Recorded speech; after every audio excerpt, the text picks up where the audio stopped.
Thank you.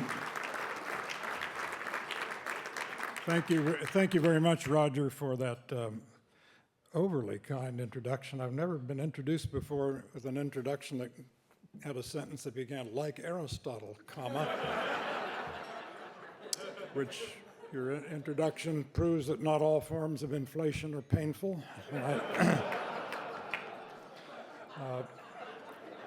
Roger suggested there might need to be trigger warnings. I don't think so with this group.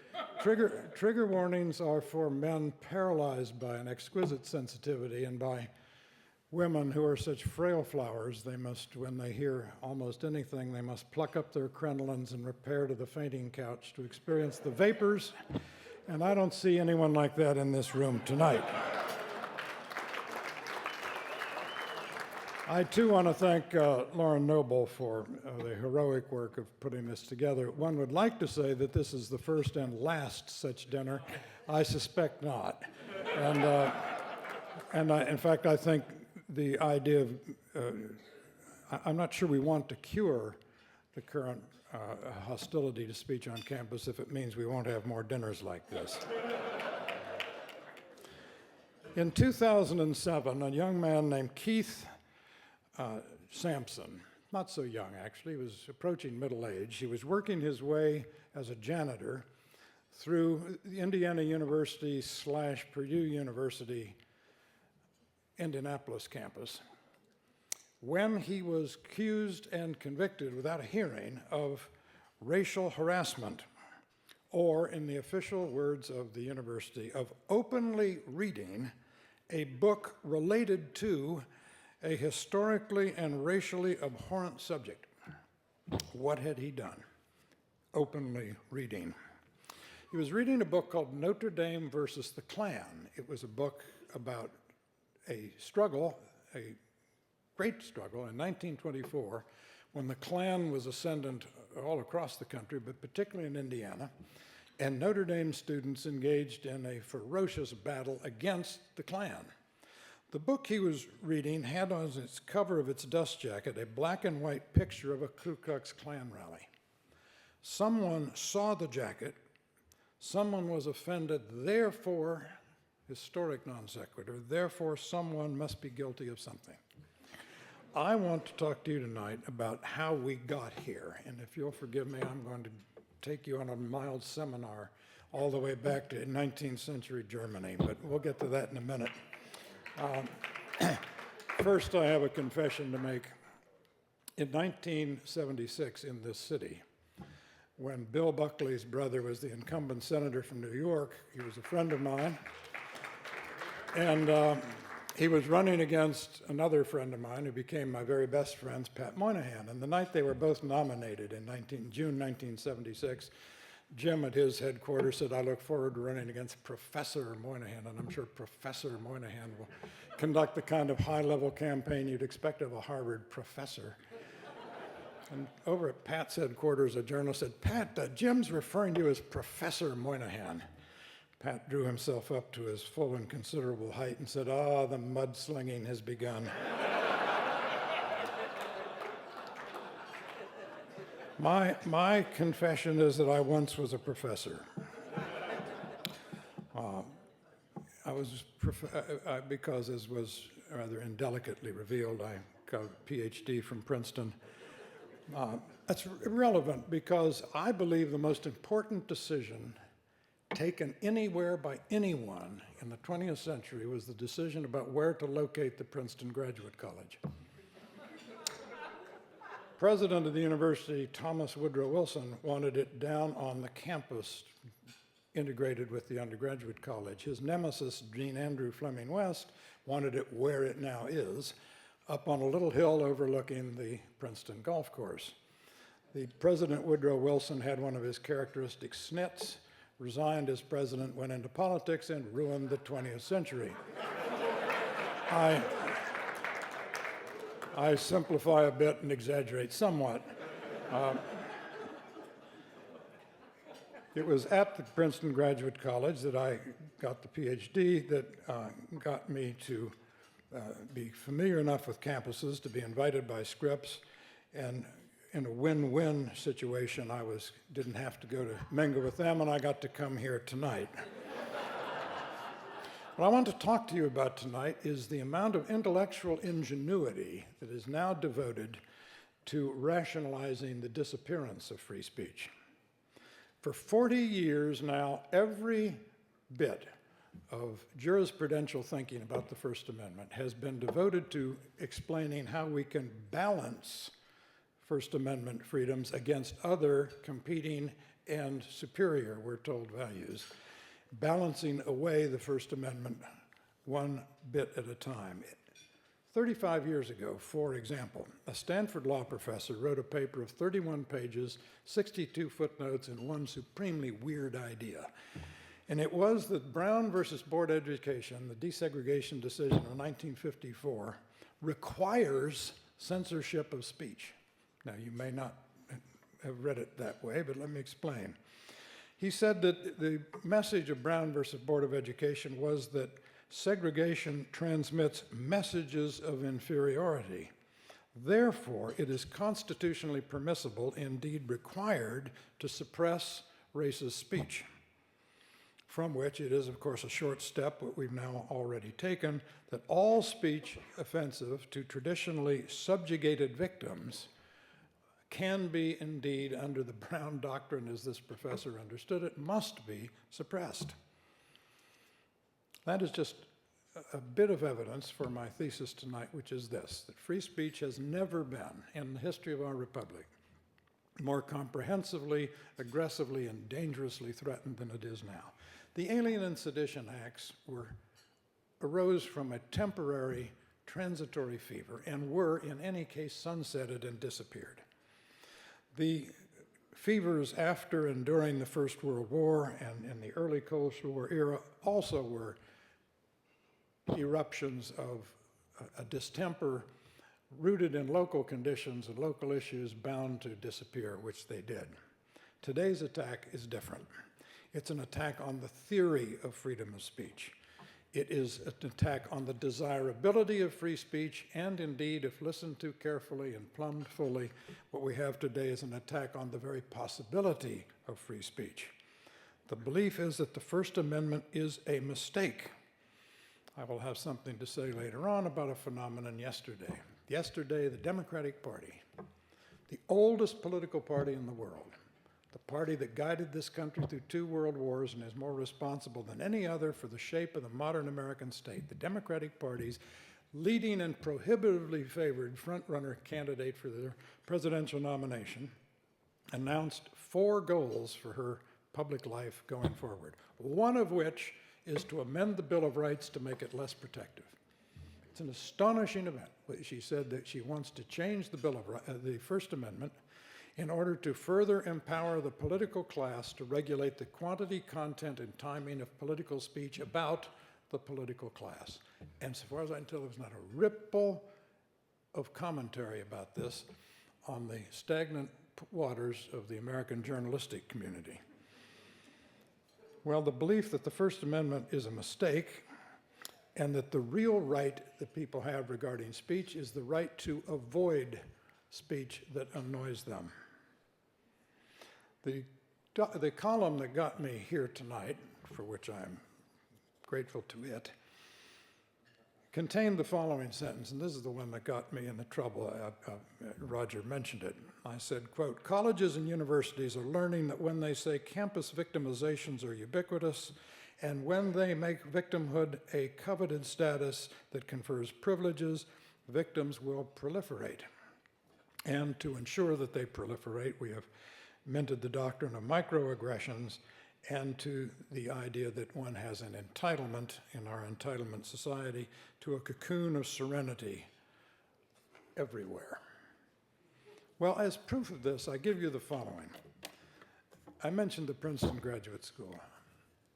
No one at the Princeton Graduate School pays a dime of their expenses. They are, by any measure, the top 1/1000th of 1% of the most privileged people who ever lived on this planet.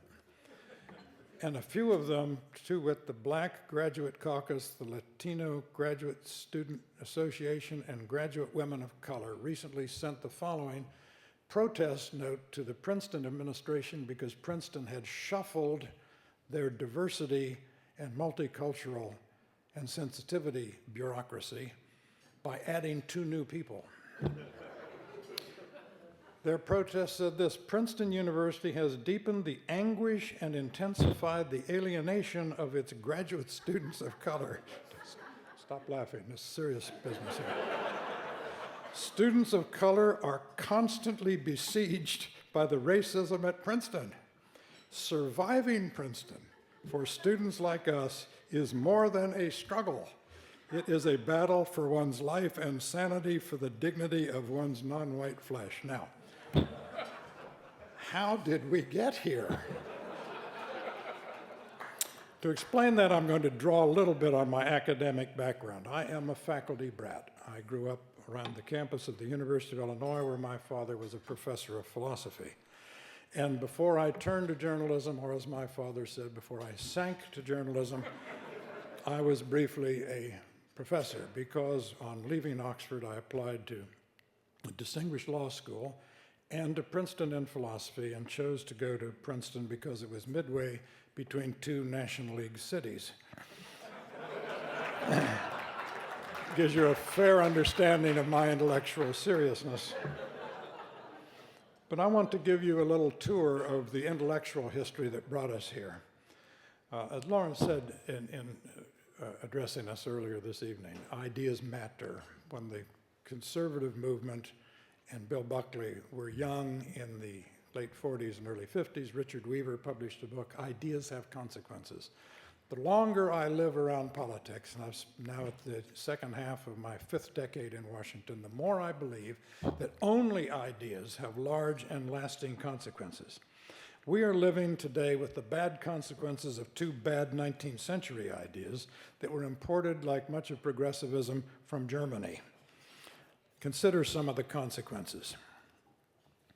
In about a few weeks, certainly by the end of June, when the Supreme Court session ends, the Supreme Court will add another chapter to the constitutional law of license plates. Now, you may not be aware that there is such. There is, and it works like this. We've had some cases, some people didn't like in New Hampshire, it says live free or die, and the question was, did they have to drive around with this compelled speech on their car? Texas, not alone, but Texas, among other states, has what they call a specialty plate program. The state raises revenues by selling people the right to put little slogans on their plates. You can say, I'd rather be golfing, or I'm a Korean vet, or eat what's a burger. You can do anything you want on them. Then along came, a few years ago, the Texas chapter of the Sons of Confederate Veterans, who wanted their logo on the license plate, and their logo contains the stars and bars of the Confederate battle flag. This was struck down this was refused, their application, by a committee of the ideological police of the Texas Department of Transportation, that said they would not have a design, quote, if the design might be offensive to any member of the public.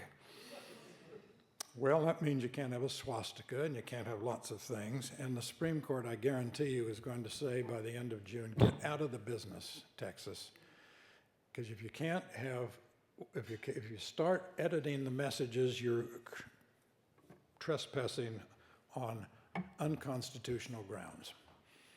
But it's a great state of Texas, robust men and women down there in the great Southwest would forbid a license plate message offensive to anyone. One-person veto in the great state of Texas. University of California at Irvine recently, some students voted to not display the American flag because it conflicted with their mission, which was to promote student safety. And they said, and I think this is probably absolutely right, these students, that this was an uncontroversial scholarly point and has drawn admiration nationally from much of the academic community. I'm sure that's true. In 2007, a distinguished senior professor at the aforementioned and altogether deplorable Brandeis University was disciplined for harassment. he was teaching a course on Latin American politics and just explained the origin of the term wetback. Some student complained. An assistant provost was then assigned to monitor his classes, and he, a senior man nearing retirement, was forced to undergo anti-discrimination training. These examples and others that I shall give you come from the book Unlearning Liberty, Campus Censorship and the End of American Debate by Gregor Lukianoff, who is the head of the Foundation for Individual Rights in Education and a genuine hero of our times. In his book, for example, you will learn that the Tufts University conservative newspaper was itself guilty of harassment, according to the university, when it did two things. It accurately quoted the Koran and published a verifiable fact about the treatment of women in Saudi Arabia. Davidson University has forbidden patronizing remarks. Texas A&M has announced that there shall be guaranteed freedom from indignity of any type. Drexel University has prescribed inappropriate laughter. That's what you are doing is inappropriate. Of course, free speech zones are now common around the country.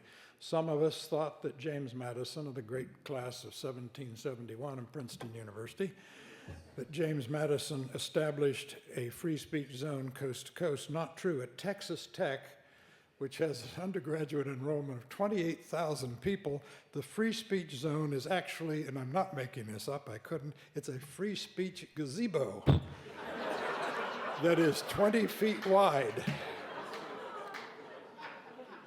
On September 17th, which is Constitutional Day, being a strict constructionist, I think, and believing in the enumerated powers, I believe Constitution Day is unconstitutional. But leaving that aside, on Constitution Day at Modesta Junior College in Modesto, California, a decorated American veteran was disciplined for handing out copies of the Constitution outside the free speech zone. Now, how, you might wonder, do these odd behaviors trace their pedigree to 19th century German philosophy? I will now explain with pitiless length. Two things. In the 19th century, history became a proper noun, history with a capital H. And second, consciousness, the makeup of the public mind, became a political topic and a political project. First, as to history. In the 19th century, history became a dynamic, autonomous actor, a proper noun with its own unfolding laws and its logic of development. Progress was to follow in the van of history. How many times have we heard the president assure us that we have no recourse but to accept X, or no need to worry about Y, because X is part of the progress of history and Y is out of step with history? Well, once you believe that history has an internal logic and historical inevitability is to be discerned and acquiesced in, then you need a clerisy equipped to discern the unfolding laws of history and to be a vanguard of understanding of history with all the rights and responsibilities that come with being a vanguard of understanding. These are the possessors of true consciousness, and they live to extirpate what Marx and others have called false consciousness. Do you remember during the 2012 presidential campaign, the president was campaigning in Roanoke, Virginia, and he said, if you have a business, you did not build that business. What he meant was a banality, which is that everything occurs in a social context. The context includes an infrastructure, roads and education and all the rest that society provides. Therefore, he said, and this is the fundamental progressive argument, all wealth has a social component, therefore all wealth is socialized, and because the government is the organizing and creative instrument of our society, the government has a right to whatever it decides is its contribution to the creation of wealth. Well, something similar has been said for the last 2 centuries about the mind of the individual and the mind of a nation. Because our minds are made up in a social context, we really have no minds of our own.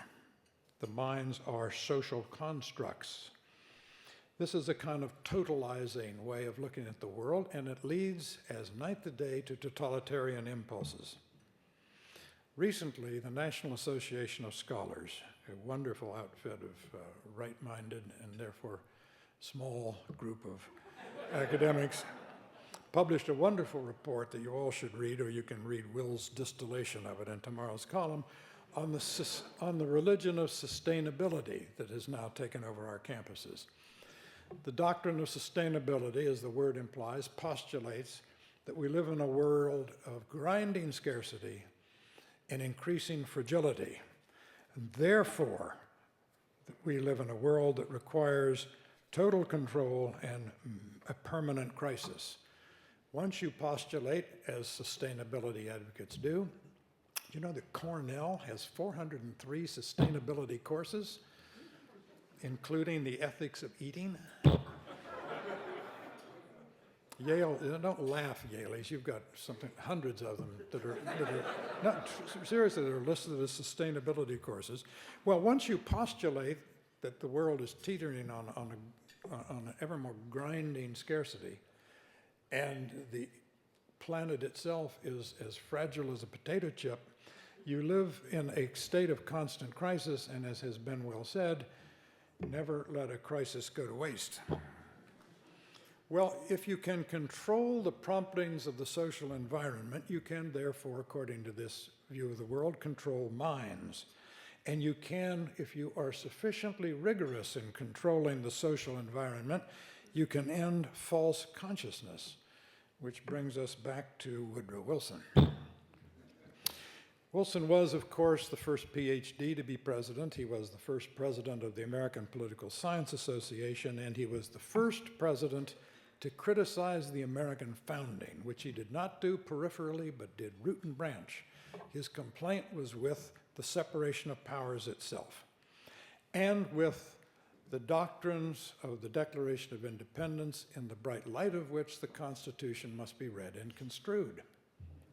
He said, in so many words, do not read the first 2 paragraphs of the Declaration of Independence. They are, he said dismissively, 4th of July sentiments. As well he should have. Progressives should believe that. Because the Declaration's first 2 paragraphs say, as we all know, that all men are created equal, endowed by their creators with certain inalienable rights, and governments are instituted among men to secure those rights. Not to give us our rights, but to secure those rights.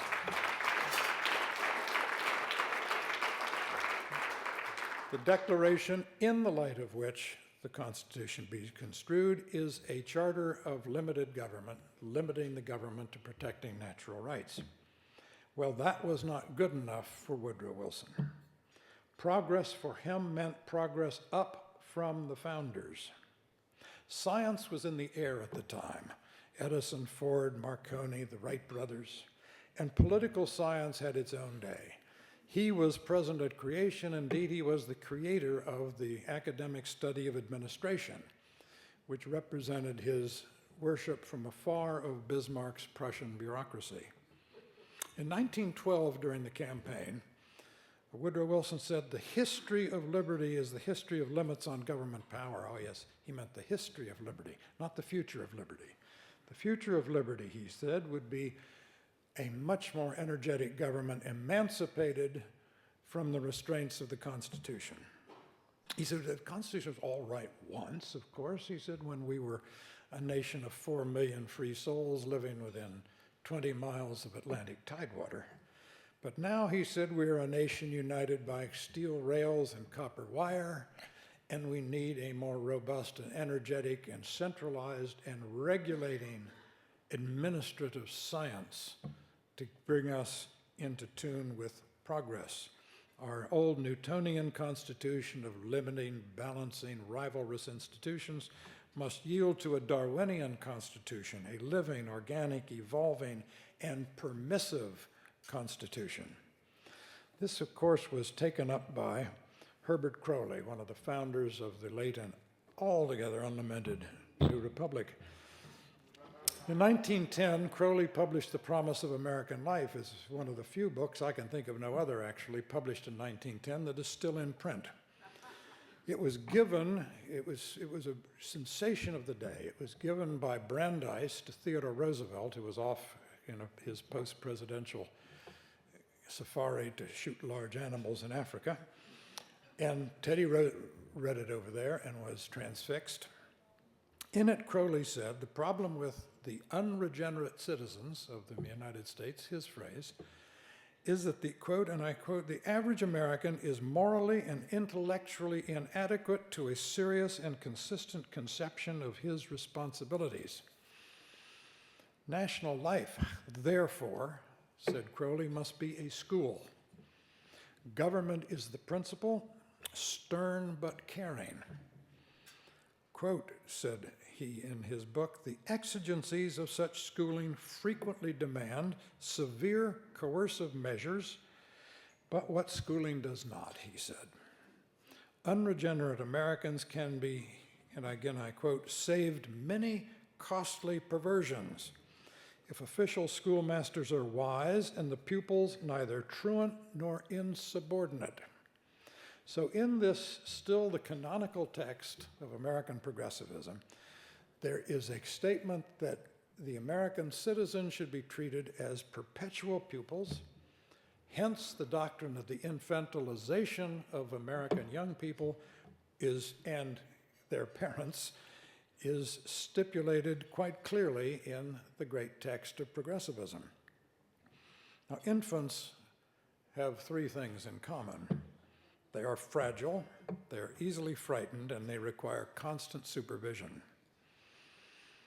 This is what has given us the very odd picture of today's modern feminism. Modern feminism, as I understood it, began as an assertion above all of the equal moral agency of women. Now it is a postulate of the special fragility and vulnerability of women, who are, because of their weaknesses, exempt from their responsibilities, hence the neo-Victorianism of the current brouhaha about sexual codes on campus. But fragility is now a common and indeed celebrated alleged fact about young people on campuses. After the grand jury in Ferguson refused to indict the officer involved, and after a grand jury similarly did not indict someone in the Staten Island case this summer, Columbia Law School students were told they could postpone their exams if they were impaired because they were traumatized by the grand juries that did not indict. A recent column in the New York Times Sunday edition mentioned how when Brown University invited a speaker who it was feared would dispute some of the current hysteria about the rape culture on campus, they didn't disinvite the speaker, but they prepared for the terror of the speaker.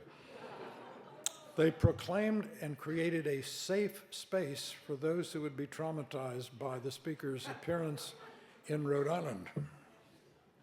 It was a space to recuperate, they said, from the experience. The space would be complete with, and again, I'm not making this up, cookies, coloring books, Play-Doh, calming music, pillows, blankets, and videos of frolicking puppies. And specialists there who are trained to deal with trauma. Again, an embrace of the infantilization. You've all heard the phrase helicopter parents. We've probably all had some. Those are parents who hover over their children relentlessly. Well, the reverse of that is that some parents are now raising what is called, with a mixture of wonder and awe, free-range children. Now, free-range children are children who are allowed to walk around the block by themselves. In Silver Spring, Maryland, not far from where I live, two parents of free-range children, age 10 and 6, were visited by the Child Protective Services of the great state of Maryland, and they now have a file convicting them of unsubstantiated child neglect. That's the charge, for letting their children walk home from the park together. Well, this is all a part of the luxuriating we now do in fragility and threat and menace and unsafety. And it gives rise to the idea that we now enjoy, more important than freedom of speech, trumping freedom of speech, the right to freedom from speech. It is, as Mr. Lukyanov says, sensitivity-based censorship.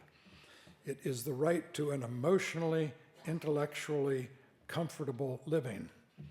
Just as in our physical lives, we have, through the revolutions of pharmacology, conquered pain and pain management, we have now decided that as an analog, we should work to similarly conquer emotional pain. Hence, a president of Barnard College said, quote, "No Barnard student should be uncomfortable in any class." This, of course, is why we have trigger warnings. Last year, Oberlin, which could be expected to be in the vanguard of nonsense, Oberlin said, the point of trigger warnings is to make classrooms safe. Safe from what? Safe from any disturbance of serenity. Last year, you may recall, at Wellesley University, someone made a statue of a man sleepwalking in his underwear. Now, I can see lots of reasons to be disturbed by that. But the university was disturbed by it because it was, and I quote, "a source of apprehension, fear, and triggering thoughts regarding sexual assault." Last year, at the University of California at Santa Barbara, a feminist studies professor grabbed a pro-life protester's sign and tore it up. It was a sign that had a photograph of an aborted fetus, destroyed the sign, and shoved the Right to Life protester. When she was brought up and reprimanded about this, she said, "Not my fault, I was triggered by the images." Now note well, she is asserting that she's not responsible for her behavior because she does not have moral agency when she encounters something that disturbs her, that her action was reflexive, no more her fault than her sneezes are. Well, we've been here before with speech. This was the origin of the fighting words doctrine, postulated mistakenly by the Supreme Court in 1942 in a case called Chaplinsky v. New Hampshire. It said it is all right to censor, in effect, and punish and preempt either words that by their very utterance inflict injury, it's not clear what that can even mean, or second, speech that incites an immediate breach of the peace. This, of course, puts in place what's called the heckler's veto, that anyone who claims to be provoked has been provoked, and therefore it's not his fault. He's been triggered. Well, 7 years later, in 1949, in Terminiello v. Chicago, the Supreme Court rethought this. It said the function of free speech under our system of government is to invite dispute. It may indeed best serve its high purpose when it induces a condition of unrest, creates dissatisfaction with conditions as they are, or even stirs people to anger. Speech is often provocative and challenging. It may strike at prejudices and preconceptions and have profound, unsettling effects as it presses for acceptance of an idea. Well, the heckler's veto is working nowadays, never mind that. Neither the New York Times, nor the Washington Post, nor any of our major news organizations has yet published the cartoons that have set off the radical Islamic violence beginning in Denmark but spreading across Europe and most tragically in Paris. Yale University Press, any Yaleys here tonight? The Yale University Press would not publish the cartoons in a book about the cartoons. The heckler's veto is working. The European Convention on Human Rights, the International Convention on the Elimination of All Forms of Racial Discrimination, these European and other international ventures say that speech must be regulated to protect the reputation and rights of others. So now we have international agreements that will restrict speech that damages the reputations of people. Barack Obama and his first Secretary of State signed a UN Human Rights Council resolution that calls on governments to outlaw, and I quote, any advocacy of religious hatred against individuals that constitutes incitement to discrimination, hostility, or violence. So the United States is officially on record as wanting governments to suppress speech that might be construed as creating hostility toward a religion. Triggering, of course, can happen everywhere. Ernest Hemingway famously said that all American literature comes from Huckleberry Finn. There was, Hemingway said, nothing before, there has been nothing as good since, and I tend to agree. The word nigger appears in Huckleberry Finn 219 times. I will now give you an example. Huck is talking with someone. Huck says, it weren't the grounding of the steamboat. That didn't keep us back but a little. We blowed out a cylinder head. Good gracious, said his interlocutor. Anybody hurt? No, ma'am, killed a nigger. Well, it's lucky because sometimes people do get hurt, said Mark Twain. Now, that would be a prime example of something that needs a trigger warning to protect people from knowing what Mark Twain was doing, which was saying, in the vernacular of the day, which is what made Huckleberry Finn revolutionary, saying that, by the way, blacks are people. That's an example of what we begin to lose when we begin to extend trigger warnings to the very canon of American literature. Let me conclude my thoughts on this with a little autobiographical footnote. Like many people in this room, I suspect my life is a series of milestones marked by books I have read, the good and the bad. One book that made me what I am today, which is a conservative, was a book that did not have that aim. It was John Kenneth Galbraith's The Affluent Society, published in 1958. Milton Friedman used to say, if he came upon a particularly bad book, this is the worst book I've ever read, and I have read The Affluent Society. It's really, John Kenneth Galbraith is what Harvard considers an economist, but The Affluent Society was not really an economics book. It was, as almost all his writings were, it was a data-free zone. But it was a political harbinger, and it was the recrudescence in America of the 19th century German impulse to say that consciousness is in play, that people are soft wax on which impressions are left, and we must control how the impressions are made. America had just become, toward the end of the 1950s, a completely wired nation in the course of 10 years, a television nation. People were therefore mesmerized by the merchandising possibility of this. It was the Mad Men era. There were lots of books published on the subject. The Hidden Persuaders by Vance Packard, the 1957, great worries in the country about subliminal messages that were going to manipulate Americans terribly. And along came Galbraith to say that such is now the power of modern marketing, thanks to television and advertising, that manufacturers can create a demand for whatever they find it convenient to supply. Therefore, people lack agency in the face of the power of advertising. Therefore, the law of supply and demand has been repealed. Now, it is unfortunate for Mr. Galbraith, not that he noticed, that his book on the inexorable power of advertising came out just as all the might of the Ford marketing division was put behind the Edsel automobile.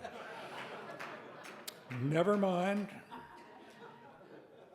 Galbraith postulated, and this is why when I read this book, it was a formative experience to me, because I said, I was 17 at the time. I said, whatever else is true, this can't be.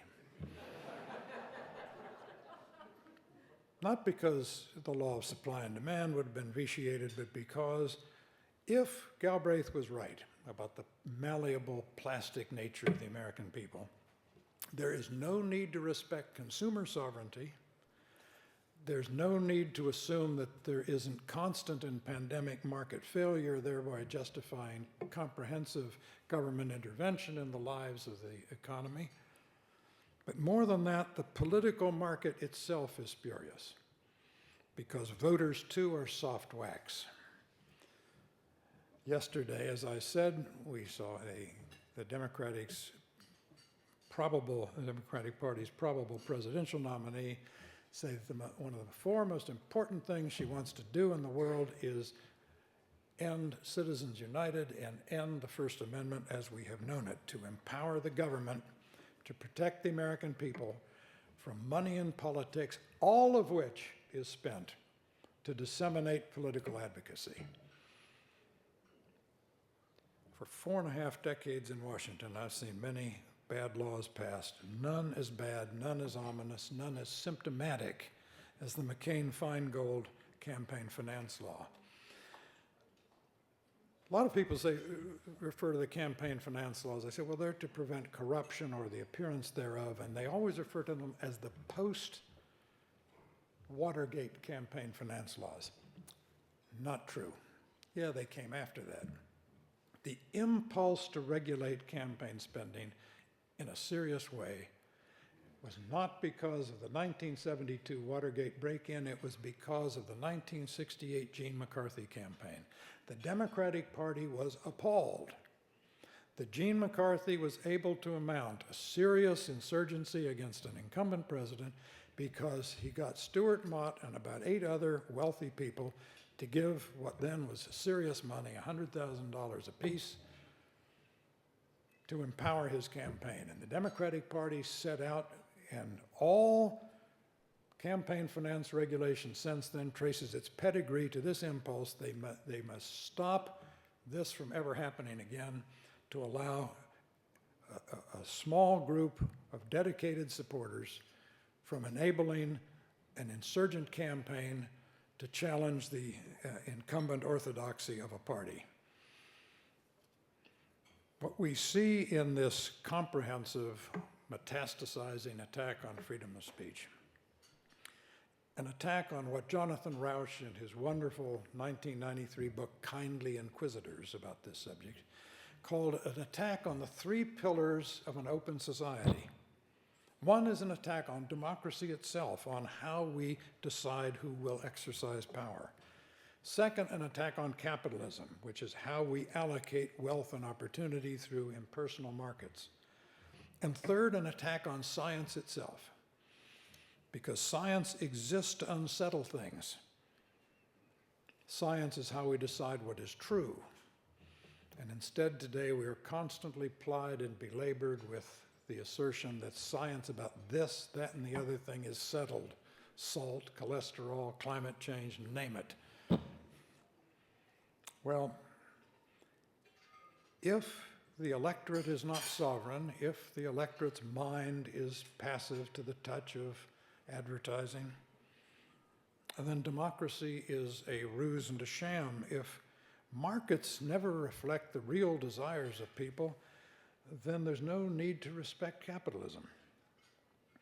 And if science is not to be allowed to unsettle things, if science is to be a series of closed arguments, then the way we discover the truth is closed. This is why what you tonight are supporting here goes to the very heart of the American experience. and is part of the continuing resistance to the bad ideas that came from abroad in the 19th century when Americans went to Germany because we did not have graduate schools. I leave it to you to decide whether we've progressed in that regard. Now, what I've given you are ample grounds for pessimism. But do not succumb to pessimism. Pessimism has its pleasures. Pessimists are right most of the time, and they're delighted when they're wrong, which is why I subscribe to the Ohio in 1892 theory of history, so named by me for the little-known fact that in Ohio in 1892 there were two automobiles, and they collided.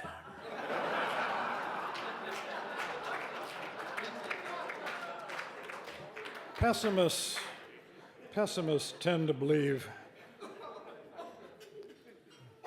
that the chance of the bread falling buttered side down is directly proportional to the cost of the carpet.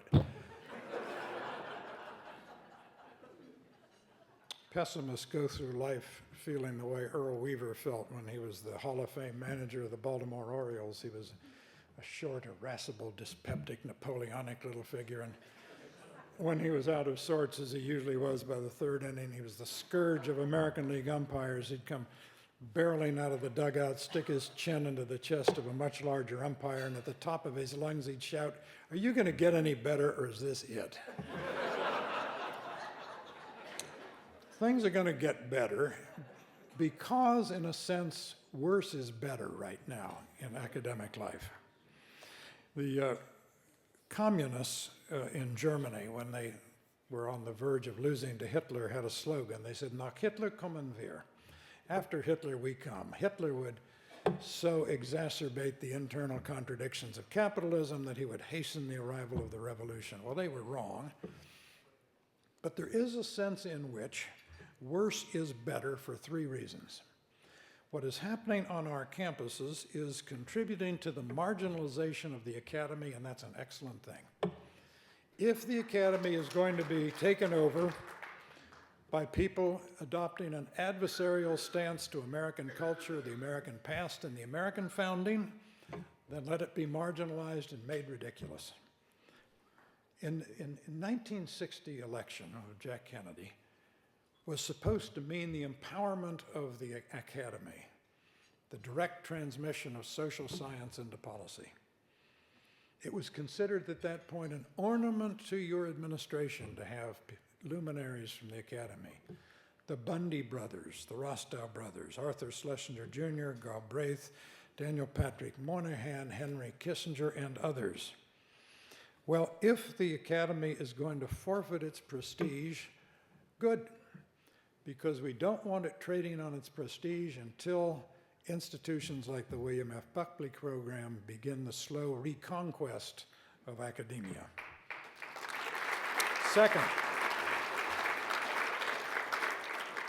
Second, we are learning things. My idea of heaven is endless learning, and we're learning a lot because of what's happening on campus. We're learning who are the cowards and who has spine.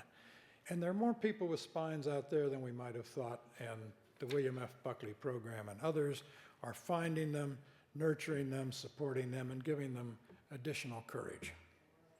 Third, the current nonsense on and about campuses really does, if you stand back and let it, add to the public stock of harmless amusement. For example, we have learned that there are 93 members of the California State Legislature who have never had sex. How do I know that? I know that because they passed the affirmative consent law, which says, this is the guidance to these hormonal young men and women on campuses, it says there must be affirmative, conscious, and voluntary agreement at every stage of a sexual activity. The authors of that do not know what they're talking about.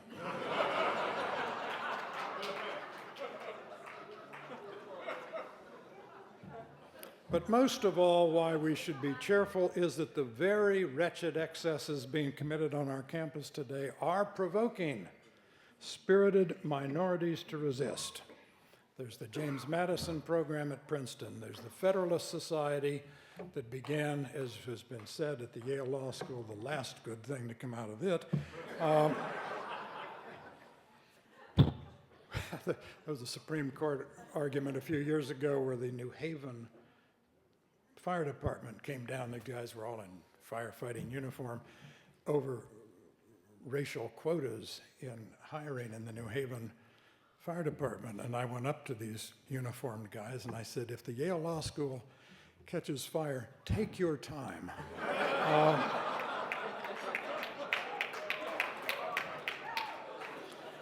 But most of all, I think what you are here tonight to support and to celebrate, the William F. Buckley program, is going to be a surprise. The people who have enjoyed a fairly untrammeled freedom to violate the First Amendment are going to be surprised by the ferocity and skill and intellectual power of the First Amendment defense and the idea of a university that the William F. Buckley program represents. We're not such a fragile people. In 1859, Abraham Lincoln gave a talk at the precursor of what became the Wisconsin State Fair, and at the close of his remarks, he told the story about the Oriental despot who summoned his wise men and gave them an assignment. He said, I want you to go away and don't come back until you have found a proposition to be carved in stone, to be forever in view and forever true. Some while later, the wise men came back, and the proposition they had was, this too shall pass away. How consoling in times of grief, said Lincoln, how chastening in times of pride. And yet, said Lincoln, it may not be true. If the American people, he said, cultivate the moral and intellectual world within them as assiduously and prodigiously as they cultivate the physical world around them, we shall endure. It's true of the idea of the American founding, which is what we're all here to talk about tonight. We are not a fragile people, and we are certainly not going to be defeated by tenured radicals.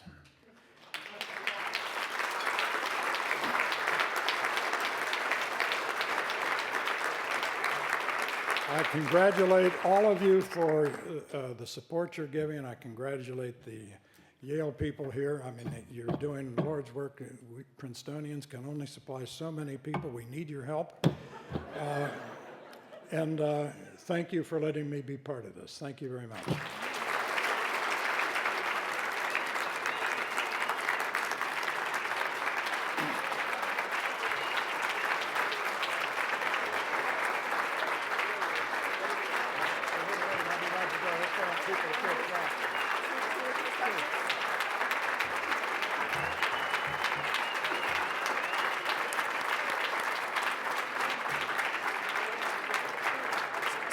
So we have time for about 2 or 3 questions. Zach, who's in the back there, has a mic and can come around and take your questions. You got it. Walk this way.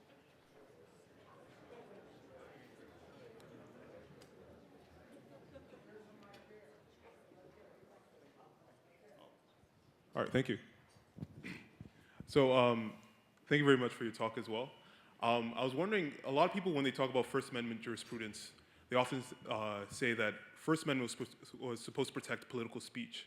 So I was wondering whether the professor could tell us how do we delineate between political speech and cultural speech, and how that should inform how we think about the First Amendment. I wouldn't make that distinction. I mean, I know this is the argument was made by a great friend of mine who recently died, Walter Burns, said that speech means just speech because, as Aristotle said, speech is words are the way we reason, and therefore it was only reasonable speech, and speech about public reasoning. I think that's much too constricting because, in fact, politics is an emanation of the larger culture, and when you start to nibble at the edges of freedom of speech by saying, well, this is just cultural speech that we're restricting, you won't stop because everything will become cultural and therefore outside the protection of the First Amendment. I'm a First Amendment maximalist, a Hugo Black person on this. So I think it's very perilous to make the distinction between political speech that's narrowly defined and hence protected and everything else, which is cultural speech and fair game for the regulators. Yeah, hi, George. I'm Tom Oakley, and I'm a chair and the president of the Yale Veterans Association. I just want to make a little bit of a rebuttal about how Yale is different. And the reason is, if you go to Yale Veteran Memorial Hall, you will see the people who died in the Civil War, and we have up there all the Confederacy people who died. Harvard has refused to put those people up. So we speak to truth. And the second thing I would say in terms of your victimization issue, at the Yale Veterans Summit this weekend on Friday and Saturday, the veterans got up and said, "We are not victims. We are proud to serve the country." So the idea of victimization is not true in the veteran community. Good for you. I will only remark that when President Kennedy was awarded an honorary degree at Yale, he said, "Now I have the best of both worlds, a Harvard education and a Yale degree."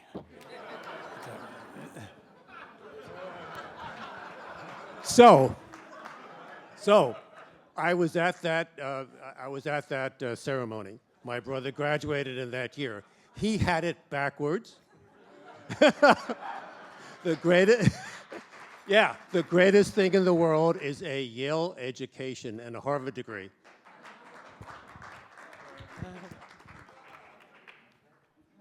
One final question.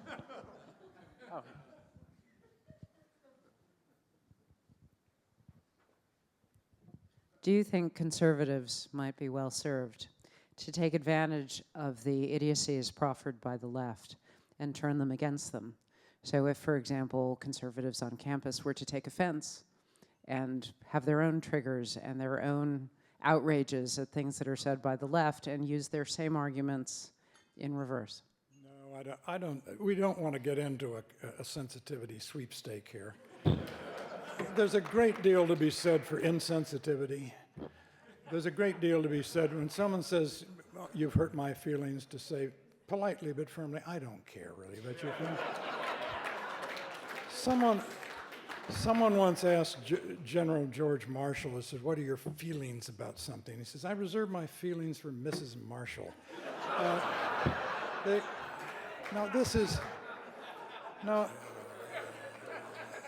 Laughter is the most ruinous thing you can direct at these people. They must be,